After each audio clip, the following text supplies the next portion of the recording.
ভারতকে হারিয়ে Asia cup champion Bangladesh.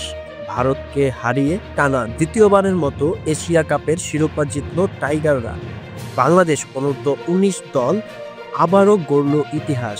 Dubai আন্তর্জাতিক ক্রিকেট স্টেডিয়ামে ফাইনালে ভারতের বিপক্ষে টসে হেরে প্রথমে ব্যাট করতে নামে টাইগার যুবকরা। যদিও ব্যাটিংটা খুব ভালো হয়নি, মাত্র 198 রানেই শেষ হয় ইনিংস।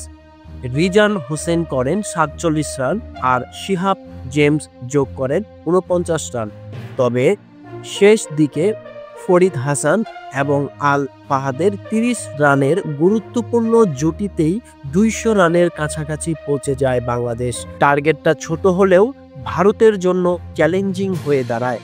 বাংলাদেশি পেসারদের তোপে মাত্র 44 রানের মধ্যেই ভারতের 3 উইকেট নেই। আয়ুষ মাহাত্রি করেন 1, বৈভব 9 আর সিদ্ধার্থ করেন 20 রান।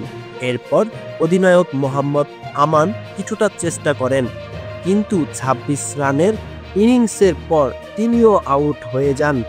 পুরো ভারতীয় ব্যাটিং লাইন আপ বাংলাদেশের বোলারদের সামনে দাঁড়াতেই পারল না।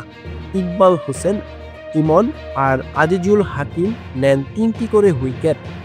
শেষ পর্যন্ত 35 ওভারে মাত্র 139 রানেই গুটিয়ে যায় ভারত। এই জয়ের মাধ্যমে বাংলাদেশে অনূর্ধ্ব-19 দল টানা দ্বিতীয়বারের মতো এশিয়া কাপের শিরোপা ঘরে তোলে। পুরো দেশ জুড়ে এখন উল্লাস আর আনন্দের বন্যা। এমন জয় কি আর কখনো ভোলা যায়? এমন তথ্য জানতে আমাদের পাশে থাকুন, বেল বাটনটি ক্লিক করুন।